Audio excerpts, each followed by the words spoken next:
मेरा नाम विशाल है। मेरा लखनऊ में अपना छोटा सा होटल था। मेरे आगे पीछे कोई नहीं था। मैं यहाँ लखनऊ में नौकरी करने के लिए आया था। फिर भगवान ने मेरी किस्मत ऐसी पलट दी थी कि मैंने यहीं पर अपना छोटा सा होटल खोल लिया था। मेरी ज़िंदगी यहाँ पर अच्छी चल रही थी। मेरे माता पिता तो मुझे इस दुनिया से छोड़कर जा चुके थे। मेरे कुछ रिश्तेदार थे जो लखनऊ में ही रहते थे। मैं अपने रिश्तेदारों के यहाँ आकर छोटी सी नौकरी करने लगा था। फिर मेरी खूब तरक्की हुई थी और मैंने अपना एक होटल कर लिया था जो मेरा ही था और जिसका मालिक मैं ही था। ज़िंदगी अच्छी और सुकून से गुजर रही थी क्योंकि कोई टेंशन ही नहीं था। मेरे होटल में 8 लड़के काम किया करते थे, खाना बनाते थे और मैं उन लोगों पर नज़र रखता था। मेरा होटल छोटा ज़रूर था पर यहाँ का खाना बहुत ही टेस्टी था। लोग दूर दूर से खाना खाने के लिए मेरे होटल में आते थे। मुझे अपनी ज़िंदगी सबसे ज़्यादा अच्छी लगने लगी थी क्योंकि भगवान की कृपा से सब कुछ अच्छा चल रहा था। मेरी उम्र 28 साल की हो गई थी। मैं शादी करके अपना परिवार आगे बढ़ाना चाहता था, लेकिन अभी तक मैंने किसी लड़की को पसंद नहीं किया था और ना ही मेरा कहीं रिश्ता लगा था। फिर एक दिन मैं अपने होटल में अपने ऑफिस में बैठा हुआ था जब मैंने एक लड़की को देखा था। वह मुझे पहली नज़र में ही देखते भाग गई थी। वह मुझे बहुत अच्छी लगी थी, लेकिन उसके चेहरे पर एक अजीब सी उदासी थी और मेरे सामने बैठी हुई थी और मैं उसकी तरफ बार बार देख रहा था। ये सोच रहा था कि यह क्यों परेशान है और इसे क्या प्रॉब्लम है। अजीब सी बात है ना कि मेरा उससे कोई रिश्ता ही नहीं था और ना ही कोई संबंध था, लेकिन मैंने उसकी परेशानी को महसूस कर लिया था। फिर वो बेचैन होकर रिक्वेस्ट भरे अंदाज में मुझसे कहने लगी कि मैं बहुत मजबूर हूँ, मुझे आपके होटल के बारे में पता चला तो मैं यहाँ पर आ गई। क्या आप मुझे नौकरी पर रख सकते हो? प्लीज़ इनकार मत करना और मुझे नौकरी दे देना। बहुत दूर से यहाँ पर आई हूँ। मैंने यहाँ से निराश होकर नहीं जाना चाहती। मेरे होटल में हर तरह के लोग खाना खाने के लिए आते थे और तो और मेरा पूरा का पूरा स्टाफ मेल था, उसमें कोई भी फीमेल नहीं थी। मैंने सोचा कि अगर मैंने उसे नौकरी दे दी तो मुझे उसकी जिम्मेदारी उठानी पड़ेगी और यही मेरे होटल के रूल्स के खिलाफ है। मैं यहाँ पर किसी लड़की को नौकरी नहीं देना चाहता। इतने सारे लड़कों में एक अकेली लड़की, कहीं मेरे होटल का नाम बदनाम ना हो जाए, बस इसी वजह से मैंने उसको नौकरी देने से साफ साफ मना कर दिया था। वैसे तो मुझे उसे काम देने में कोई प्रॉब्लम नहीं थी क्योंकि मैंने अपने होटल के रूल खुद ही बनाए थे। मैं यहाँ का मालिक था, इसलिए यहाँ पर मेरी ही मर्जी चलती थी और फिर इस लड़की को यहाँ रखने से कहीं कोई प्रॉब्लम ना हो जाए। उसने फिर से कहा, सर प्लीज़ देख लीजिए, अगर कोई गुंजाइश हो जाए तो मैं बहुत मजबूर हूँ और बहुत उम्मीदों के साथ यहाँ पर आई हूँ। उसका इतना मासूम चेहरा और उसकी इतनी मासूमियत भरी बात सुनकर मेरा दिल पिघल गया था। मैं कोई बुरा आदमी नहीं था क्योंकि हर मर्द बुरा नहीं होता। मैंने सोच लिया था कि मुझे उसकी मदद करनी ही होगी। मैंने कहा कि ठीक है और मैंने उसे अपने होटल के सारे काम समझा दिए थे और बता दिया था कि तुम कहाँ पर क्या काम करोगी। उसे मैंने सब्जी वगैरह काटने का, चीज़ों को फ्राई करने का और मसाला पीसने का काम बता दिया था। वैसे और काम करने के लिए मैंने लोग रखे हुए थे। इस बात से वो बहुत खुश हो गई थी। उसने फिर से कहा था कि आपका बहुत धन्यवाद, मैं बहुत ज़्यादा मजबूर हूँ, आपने मजबूरी को समझा। मैंने कहा कि बार बार अपनी मजबूरी के बारे में मत कहो, मैं तुम्हें शर्मिंदा नहीं करना चाहता, मैं तुम्हारी मदद कर सकता हूँ। तो मैंने तुम्हारी मदद कर दी। फिर मैंने उसे महीने की सैलरी भी एडवांस में दे दी थी। मेरे यहाँ काम करने वाले लड़के ने मुझसे कहा कि सर आपने इस लड़की को यहाँ नौकरी देकर अच्छा नहीं किया और फिर आपने उसे पहले ही दिन 1 महीने की सैलरी एडवांस में भी दे दी। कुछ लोग बहुत लालची होते हैं, आप देखना ऐसा ही ना हो कि वह कल काम पर ही ना आए और आपके पैसे लेकर फरार हो जाए। लेकिन वह अगले दिन काम पर आ गई थी और उसने एक दिन की छुट्टी नहीं की थी। वो लगातार काम कर रही थी, टाइम से आती थी और टाइम से ही अपने घर चली जाती थी। और अब उसे मेरे होटल में काम करते हुए 1 महीना हो गया था। अपने 1 महीना पूरा होते ही उसने मुझसे एक अजीब सी फरमाइश कर दी थी। उसने मुझसे कहा कि सर मुझे पैसों की ज़रूरत है। तो मैंने उसके एक बार के ही कहने पर उसे कुछ पैसे दे दिए थे। उसने कहा कि नहीं, मुझे और भी ज़्यादा पैसे चाहिए, अगर आप चाहो तो मैं आपके लिए कुछ भी कर सकती हूँ। मुझे पता चला कि आपकी शादी नहीं हुई है, अगर आप चाहो तो मैं एक दिन के लिए आपकी पत्नी बनकर आपके साथ रात गुजार सकती हूँ। मैंने जब उसकी बात सुनी तो मेरे होश ही उड़ गए थे क्योंकि उसने बात ही ऐसी कर दी थी। मैंने फ़ौरन उसका हाथ पकड़ा और उसे ऑफिस के ले गया था और फिर मैंने उस पर डांट लगाई थी। कहा था कि यह तुम कैसी बकवास कर रही हो? तुम्हें ऐसी बातें करते हुए शर्म नहीं आती? पैसों के लिए तुम इतनी गिर गई हो कि तुम साफ साफ शब्दों में मुझसे बात कर रही हो? उसने मुझे अपना नाम अंजलि बताया था। उसने ढीले ढीले कपड़े पहने हुए थे। वह सलवार कमीज पहनी हुई थी। उसके सिर पर दुपट्टा भी रखा हुआ था। वह दिखने में जवान और बेहद खूबसूरत थी और मेरे होटल में काम करने लगी थी। मेरी डांट पर वो बहुत शर्मिंदा हुई थी और उसके बाद उसने मुझसे कभी भी कोई गलत बात नहीं की थी। लेकिन एक दिन अचानक किचन से भागते हुए निकली थी। मैं हैरान हो गया था कि आखिर यह क्या मैटर है। मैं किचन में गया तो स्टाफ के सारे लड़के अपने अपने काम में बिजी थे। मैंने उन लड़कों से कहा कि अंजलि यहाँ से इस तरह से भागते हुए क्यों निकली है? क्या तुम लोगों ने उसके साथ कुछ किया? तो वो कहने लगी, नहीं नहीं सर, हम में से किसी ने कुछ भी नहीं किया। लेकिन मुझे शक था कि जिस तरह से डर कर भागी है ज़रूर कोई ना कोई बात थी। अगले दिन जब वह सुबह काम पर आई तो मैंने उससे पूछा कि तुम्हें कल क्या हो गया था? कल तुम इस तरह से क्यों भाग गई थी? उसने कहा कि आपके होटल में जो काम करने वाला नौकर है ना, जो सांवले रंग का है, मैं उसका नाम तो नहीं जानती, लेकिन उसने मेरे साथ बदतमीजी करने की कोशिश की है। मैं समझ गया कि वो लड़की किसकी बात कर रही थी। वो मेरे होटल में काम करने वाले सांवले रंग के लड़के जिसका नाम विराज था। मैंने उसे कहा कि तुम्हें पूरा यकीन है? उसने कहा हाँ, मैं एक साइड पर खड़े होकर अपना काम कर रही थी और वह बार बार कोई चीज़ उठाने के बहाने आता और आकर मेरे शरीर के साथ टकरा जाता और कहता कि मुझे माफ़ कर दो, कुछ गलती हो गई। और फिर उसने आज तो हद ही कर दी। आज उसने ज़बरदस्ती मेरा हाथ पकड़कर अपना हाथ मेरी कमर में डाल दिया और फिर मैं वहाँ से भाग गई। मैंने कहा कि तुम्हें उस टाइम मुझे बताना चाहिए था, तुम्हें इस तरह से भागने की ज़रूरत नहीं थी। मैंने विराज को बुला लिया और कहा था कि क्या तुमने यह हरकत की है? तुम जैसे लोगों की वजह से औरत इज्जत की रोटी कमाने के बजाय किसी गलत काम की तरफ चली जाती है, क्योंकि उनको यह एहसास होता है कि जहां हम इस इज्जत से काम कर रहे हैं वहां भी हम महफूज नहीं हैं, तो फिर हम वही काम कर लेते हैं। तुम जैसे मर्द उन्हें कोठे की तरफ धकेल देते हैं। विराज ने कहा सर, ये खुद मेरे करीब आने की कोशिश कर रही थी, मैंने कुछ नहीं किया सर। मैं आपके साथ पिछले 3 साल से काम कर रहा हूँ। इस लड़की को आए हुए अभी 3 महीने भी नहीं हुए। आपने उसकी बात मान ली और आप मेरी बात नहीं मान रहे हो। बात तो विराज की सही थी, लेकिन फिर मुझे एक और लड़के ने इशारा किया। यह लड़का ही गलत है, इसी ने लड़की को छेड़ा है। बस फिर मैंने फ़ौरन ही फैसला कर लिया था कि मैं उसे नौकरी से निकाल दूंगा। मैंने विराज से कहा कि मैं तुम्हारा हिसाब फाइनल कर देता हूँ, तुम यहाँ से चले जाओ। और वह मेरे होटल से चला गया। जाते जाते कह कर गया था कि सर, इस लड़की की वजह से आपने मुझे काम से निकाल दिया। ये लड़की आपको एक दिन अपना असली रूप जरूर दिखाएंगी, फिर आपको पता चलेगा कि मैं सही था और यह गलत। जाहिर सी बात है, मैंने उसे काम से निकाल दिया था तो वह मेरे इस बात पर तारीफ तो नहीं कर सकता था, इसलिए वह इसका नाम भी बदनाम करते हुए वहाँ से चला गया था। लेकिन शाम को मुझे मेरे ही स्टाफ ने कहा था कि सर, आपने इस लड़की को यहाँ पर रखकर अच्छा नहीं किया, क्योंकि अब इस तरह के मैटर से तो होते ही रहेंगे। एक जवान और खूबसूरत लड़की का इतने सारे लड़कों में काम करना कोई मजाक बात नहीं है। और आप यह भी जानते हैं कि यहाँ पर काम करने वाले सारे ही लोग परदेसी हैं और अपनी अपनी पत्नियों से दूर हैं। कोई 4 साल से अपने घर नहीं गया तो कोई 6 साल से अपने घर नहीं गया, तो कोई 8 साल से। ऐसे में खूबसूरत लड़की उनके साथ काम करेंगी तो कुछ ना कुछ तो हो ही जाएगा। मैंने कहा कि तुम कैसी बातें कर रहे हो? क्या किसी मर्द से इतना भी कंट्रोल नहीं होता कि वो अपनी पत्नी से नहीं मिला तो किसी भी औरत पर हाथ डाल देगा? मैंने कहा कि आपको मर्दों के बारे में अभी पता ही कहाँ है। इस दुनिया में बहुत सारे ऐसे मर्द हैं जिनका सिर्फ अपनी पत्नियों से ही दिल नहीं भरता, बल्कि दूसरी औरतों पर भी नज़र रखते हैं। लोग तो पत्नी होते हुए भी दूसरी शादी कर लेते हैं और उसकी पत्नी को कुछ पता ही नहीं चलता। उस लड़की ने कहा कि मर्द को शादी करने की परमिशन है, तो वह इस चीज़ का बहाना ना बनाए कि हम तो दूसरी शादी सिर्फ गलत काम के लिए ही कर रहे हैं। और किसी भी मर्द को अपनी पहली पत्नी को धोखा नहीं देना चाहिए।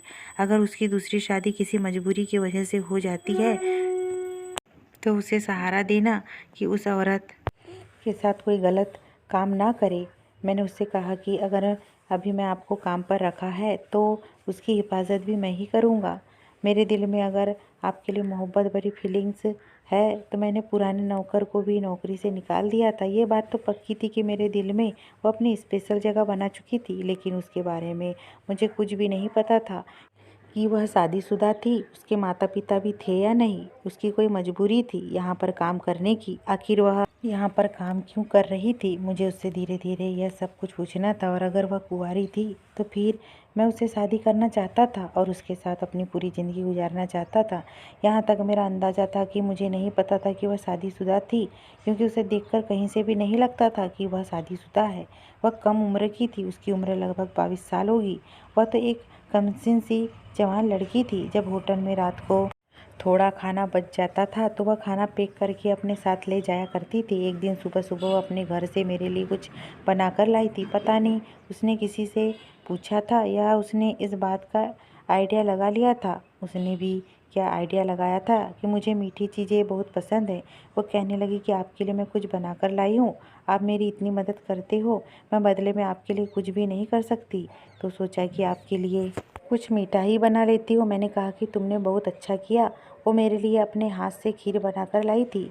मैंने जैसे ही खीर टेस्ट की तो मैंने उससे कहा कि तुमने बहुत अच्छा किया, यह बात मुझे पसंद आई, तुम्हारे हाथों में तो जादू है। मैंने कहा कि यही खीर तुम मेरे होटल पर भी बनाया करो, मैं तुम्हें इसके अलग से पैसे दूंगा। मैंने उसको अच्छे पैसों पर रखा हुआ था और अलग से भी उसे मैं पैसे दे दिया करता था, और होटल के लोग भी उसे टिप वगैरह दे दिया करते थे, और होटल का बचा हुआ खाना भी वो अपने घर ले जाती थी। लेकिन फिर भी वो हमेशा उदास और परेशान सी रहती थी, और उसकी परेशानी मुझसे देखी नहीं जाती थी। एक दिन मैंने उससे पूछ लिया कि क्या मतलब है, तुम इतना परेशान क्यों रहती हो।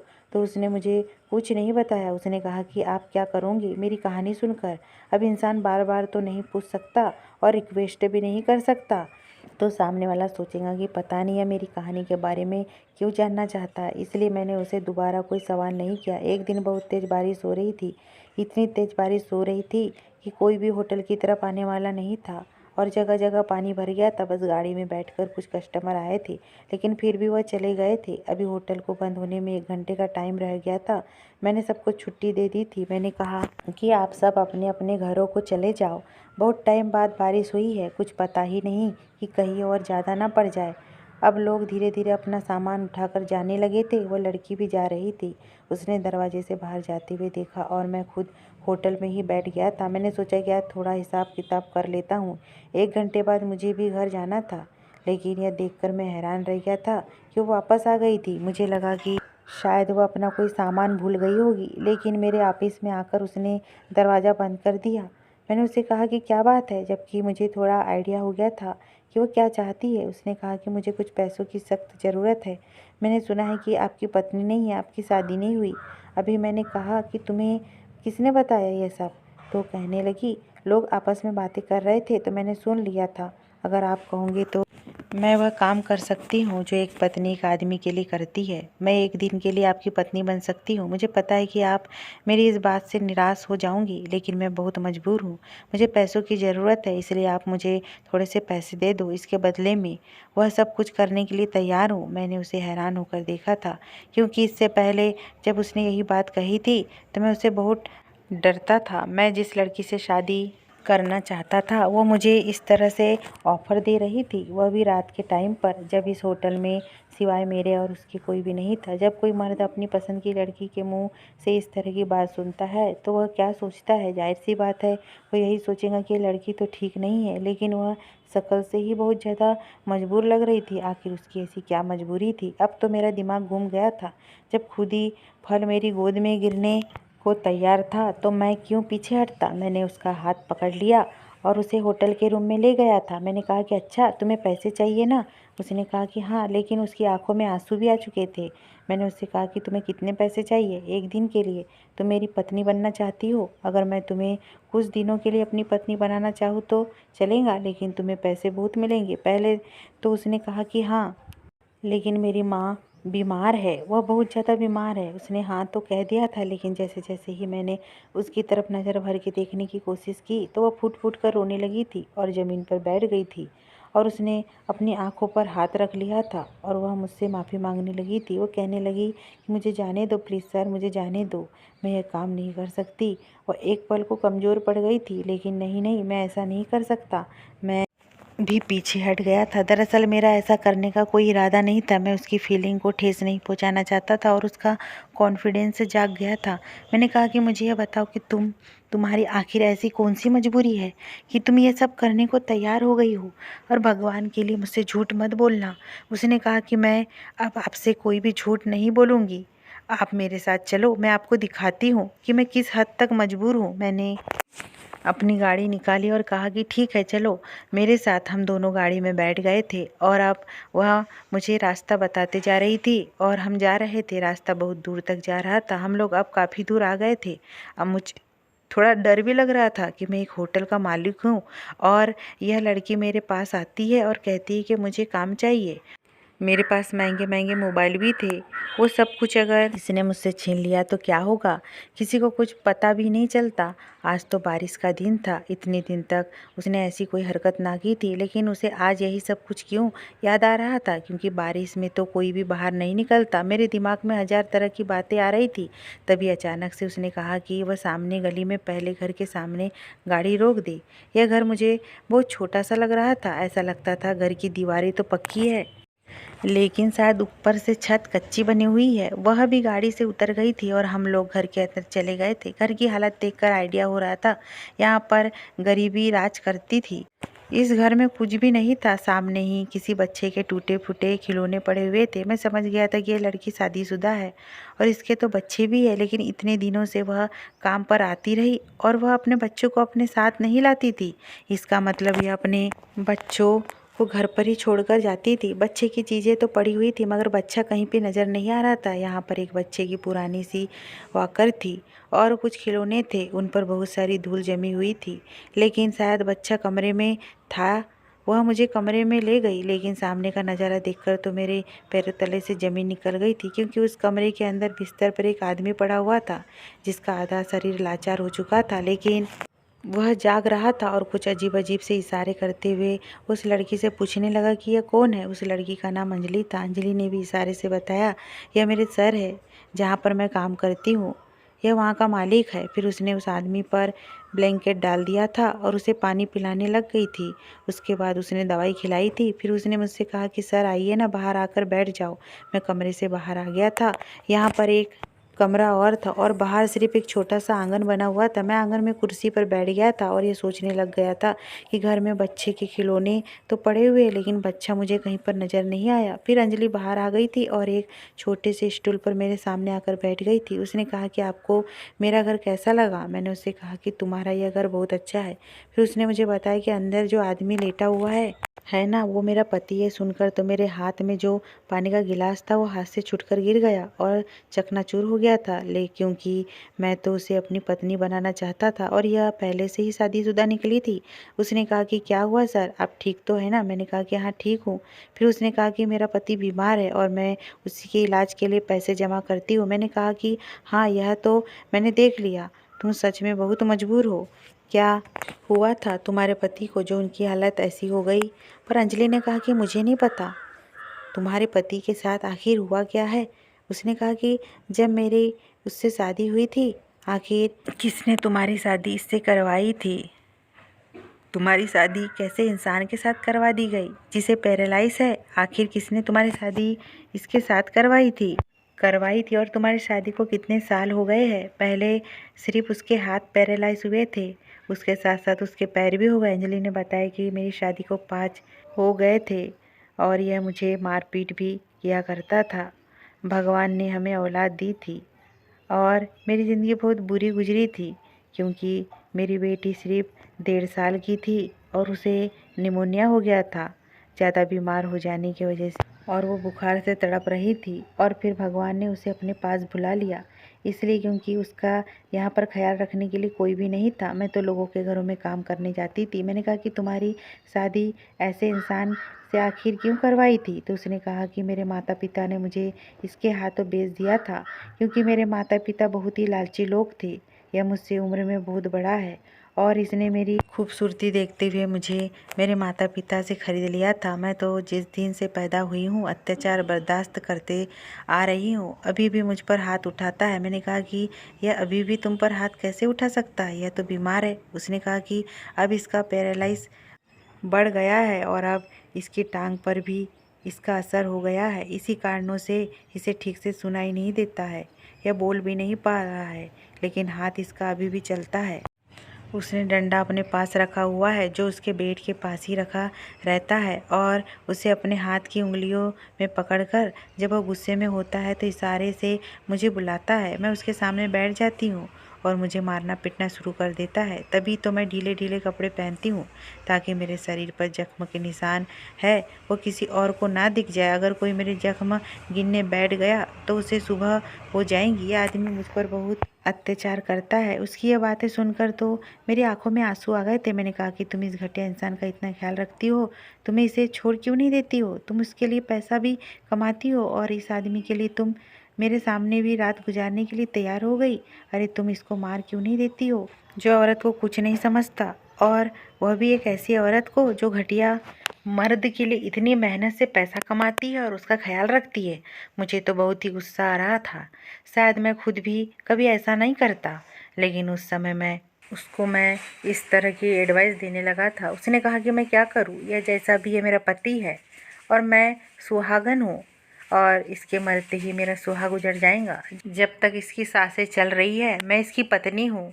मेरी ज़िंदगी में शामिल होने वाले लोगों ने मिलकर मेरे साथ बहुत बुरा किया, लेकिन मैं बुरी इंसान नहीं हूँ। यह मेरे साथ इसलिए बुरा कर रहा है क्योंकि मुझे भी बुरा बनाना चाहता है। ये सब तो जाएंगे ही एक दिन नरक में और इससे सवाल भी ज़रूर किया जाएगा, इसको सज़ा भी ज़रूर मिलेगी। लेकिन अगर मैंने इसके साथ कुछ बुरा किया तो फिर मुझे भी सज़ा मिलेगी। फिर मेरे साथ बुरा करने वाले लोगों में और मुझ में क्या फ़र्क रह जाएगा? ये दुनिया में जीत जाएंगे, लेकिन भगवान के यहाँ जाकर तो मेरी ही जीत होगी और यह सारे के सारे हार जाएंगे। मैंने कहा कि तुम इसका इलाज क्यों करवाना चाहती हो? तो वो कहने लगी कि अगर यह मर गया तो लोग इसकी मौत का इल्ज़ाम मुझ पर ही लगा देंगे, लेकिन अगर अपनी मौत पर मर गया तब भी मुझे सब बुरा ही कहेंगे कि मैंने अपने पति को मार डाला। क्योंकि जब ये इस हालत में है और मुझे मारता है, फिर भी मैं लोगों को बताती हूँ कि मेरा पति ऐसे इसके लिए सब कुछ कर रही हूँ, तो लोगों को इस बात पर यकीन नहीं आता। यहाँ आसपास के लोग कहते हैं कि अपने बीमार पति को छोड़कर बाहर घूमने के लिए जाती है या फिर धंधा करती है या गलत तरीके से पैसे कमाती है, वरना इतनी खूबसूरत लड़की हो और उसका पति ऐसा बीमार हो, बिस्तर पर पड़ा हुआ हो और उसे मारता भी हो, फिर यह उसके लिए इतनी मेहनत क्यों करेंगी? मैं किस किस को जवाब दूँ? अब मैं तंग आ गई हूँ, इसलिए सोचा कि इल्ज़ाम तो मुझ पर वैसे भी आना था, तो फिर मैं कुछ गलत ही कर लेती हूँ। तभी आपको मैंने वह सब कुछ कह दिया था, मुझे माफ़ कर दो। मैं वह सब कुछ नहीं करना चाहती थी। मैं बहुत इज्जतदार लड़की हूँ। मैं बेहोश हो गई थी और परेशान हो गई थी। मुझे अपनी बेटी की बहुत याद आती है। मैंने उसका नाम मुस्कान रखा था। सिर्फ इस इंसान की वजह से वो मुझसे दूर चली गई। वो बहुत बीमार हो गई थी। मैं उसके इलाज के लिए पैसों का इंतज़ाम करने गई हुई थी, लेकिन जब घर वापस आई तो मेरे पति ने मुझे इतनी ज़ोर से मारा था कि मैं बेहोश हो गई थी और जब मेरी आँख खुली तो मेरी बेटी की आंखें बंद हो चुकी थी और वो इस दुनिया को छोड़कर जा चुकी थी। मैं अंजलि की बात सुनने के बाद उसके हाथ पर अपने दोनों मोबाइल और मेरे पास जो पैसे थे वह सब कुछ रख दिए थे और उससे कहा था कि मोबाइल बेच देना और इन पैसों को इस्तेमाल करना और नौकरी पर भी आना। मैं चलता हूँ, लेकिन इससे पहले मैं तुम्हारे पति को कुछ कहना चाहता हूँ। तुम इसको बाद में सब कुछ बता देना। मैं उसके पास गया और मैंने उसके पति से कहा कि तुम कैसे इंसान हो, तुम्हें शर्म आनी चाहिए। तुम्हारी पत्नी तुम्हारा कितना ख्याल रख रही है और तुम हो कि उसको नुकसान पहुंचाते हो। अगर एक दिन तुम उसके साथ अच्छा सलूक कर लोगे ना तो भगवान की कसम अपने कदमों पर खड़े हो जाऊंगी। वह मुझे हैरान होकर देख रहा था क्योंकि उसे ठीक से सुनाई नहीं दे रहा था कि मैं उसे क्या बोल रहा हूँ।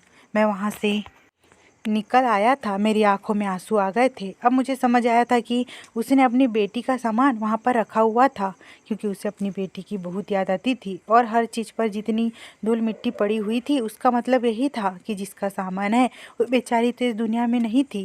मैं वहाँ से चला गया था। मैं गाड़ी में बैठकर सोच रहा था कि यह दुनिया कितनी बुरी है कि लोगों ने एक तरफ औरत को इतना बुरा बनाया हुआ है कि अगर वह अच्छाई भी करे तो लोग कहते हैं कि नहीं नहीं यह अच्छी नहीं हो सकती, और वह दूसरी तरफ मर्द को ऐसा बनाया है कि अगर मर्द औरत के कहने पर गलत काम करने के लिए इनकार कर ही नहीं सकता। लेकिन मैंने तो अंजलि को इनकार किया था, वरना आज ऑफिस में कोई भी नहीं था और बारिश भी हो रही थी और उसने भी मुझसे कहा था कि मैं कुछ भी करने के लिए तैयार हूँ, लेकिन मैंने इनकार करके ये साबित कर दिया था कि अगर मर्द पवित्र है तो पाप करने का इरादा नहीं रखता तो खूबसूरत से खूबसूरत लड़की भी बहक नहीं सकती।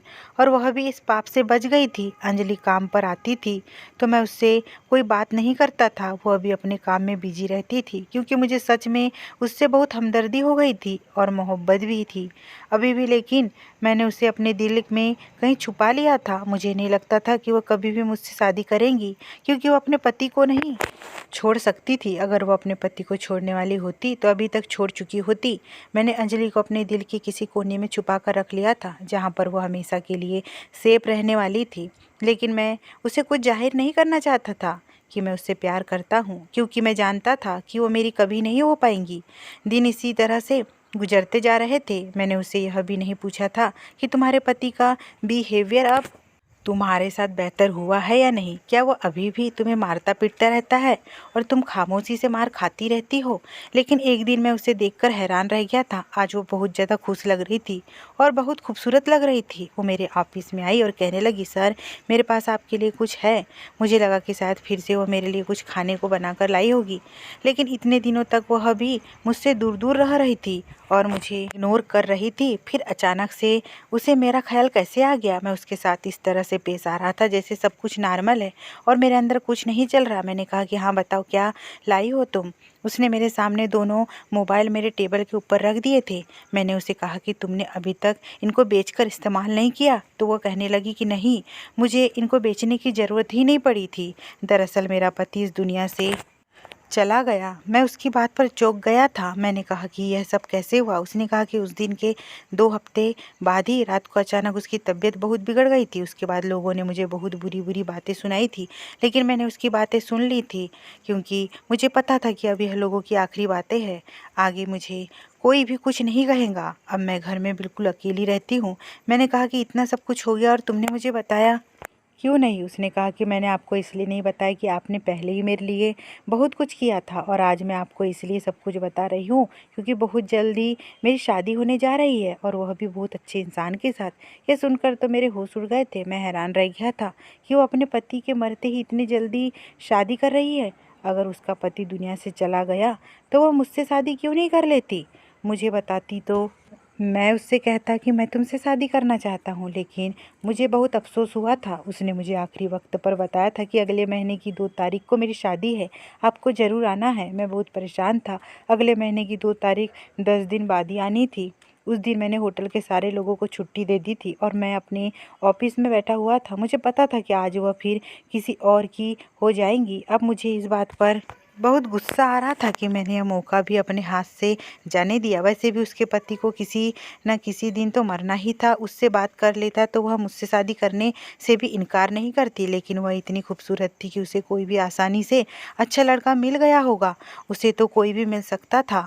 मेरा दिल टूट चुका था जब दरवाजे पर अचानक मुझे हलचल की आवाज़ सुनाई दी और कोई अंदर दाखिल हुआ। मैंने सामने देखा तो मैं हैरान रह गया था कि सामने कोई और नहीं बल्कि अंजलि खड़ी हुई थी और वह दुल्हन बनी हुई थी। मैंने उससे कहा कि तुम यहाँ पर क्या कर रही हो, क्या हुआ, कोई परेशानी हो गई, क्या सब ठीक तो है ना, और तुम्हारे पति कहाँ है, तुम दुल्हन बनकर यहाँ क्यों आई हो। मुस्कुराने लगी और कहने लगी कि मेरा दूल्हा और मेरा होने वाला पति तो मेरे सामने ही खड़ा है। मैंने कहा कि क्या मतलब है तुम्हारा, और फिर अचानक से मैं समझ गया था कि वह क्या कहना चाह रही है। उसने कहा कि मैं आपसे ही शादी करना चाहती हूँ। आप वही इंसान हो जिसने मेरी मदद की और मेरी हिफाजत की और मेरी मजबूरियों को समझा, मुझ पर बुरी नज़र नहीं डाली। मैं आपके अलावा और किसी से शादी नहीं कर सकती। मुझे आपसे अच्छा पति नहीं मिल सकता। जब उसने यह बात कही तो मैं आप लोगों को बता नहीं सकता कि उस टाइम मुझे खुशी कितनी हो रही थी। मैं भी यकीनी से उसे देख रहा था और खुशी मैं पूरी तरह से हैरान हो गया था। मैंने उसे गले से लगा लिया और हम लोगों ने उसी दिन शादी कर ली थी। वो मेरी पत्नी है और हम दोनों अब खुशी खुशी ज़िंदगी गुजार रहे हैं। उसने मेरे घर को स्वर्ग बना दिया। वो मेरे घर को अच्छी तरह से संभालती है और अब तो वह मेरे बच्चे की माँ भी बनने वाली है। फिर जब 9 महीने पूरे हो गए तो उसने बेटी को जन्म दिया। वो कहती थी कि यह मेरी वही बेटी है जो मुझे छोड़कर चली गई थी, अब वापस मेरी ज़िंदगी में आ गई है। मैं इसका नाम मुस्कान ही रखूँगी। मैं भी उससे कहा कि ठीक है, इसका नाम मुस्कान ही रखना। उसने मेरे घर को घर बना दिया था। मेरा होटल भी और भी ज़्यादा अच्छा चल निकला था। मैं बहुत खुश था और मुझे अंजलि के रूप में बहुत खूबसूरत और अच्छी लाइफ पार्टनर मिली थी, क्योंकि मैंने पाप नहीं किया था। अगर मैं उस रात उसके साथ काम करके अपनी हवस को पूरा कर लेता तो शायद आज मैं बर्बाद हो चुका होता, लेकिन मैंने ऐसा नहीं किया था। मैंने हमेशा उसकी मदद की थी और फिर वही मेरे लिए सब्र का फल बनकर मेरी ज़िंदगी में आ गई थी। अब बेचारी की ज़िंदगी में भी सुकून आ गया था, क्योंकि जब वो अपने माता पिता के पास थी तो लोगों ने भी उस पर बहुत अत्याचार किए थे और शादी के बाद उसके पति ने भी उसकी ज़िंदगी को दुश्वार कर दिया था। मेरे घर में वह बहुत सुकून से रहती है और मेरे साथ बहुत खुश है और उसे भी यही लगता है कि मेरी ज़िंदगी में आने के बाद उसकी पूरी ज़िंदगी बदल गई। भगवान ने हम दोनों को किस तरह से मिलाया था और हमारी सच्ची मोहब्बत को पूरा कर दिया था। अब वह पत्नी है और मैं पिता बन गया हूँ। वो मेरी मनपसंद औरत है और एक मर्द को जो खुशी अपनी मनपसंद औरत से मिलती है तो कहीं से नहीं मिल सकती। मेरी बेटी भी बहुत प्यारी है। मैं बहुत लकी हूँ कि मुझे अंजलि जैसी पत्नी मिली। वह मेरे लिए सबसे स्पेशल है। उसके होने से ही मेरी ज़िंदगी में खुशियाँ ही खुशियाँ है। अगर ये स्टोरी आपको पसंद आई दोस्तों तो प्लीज़ चैनल को सब्सक्राइब कीजिए और वीडियो को लाइक कीजिए। धन्यवाद।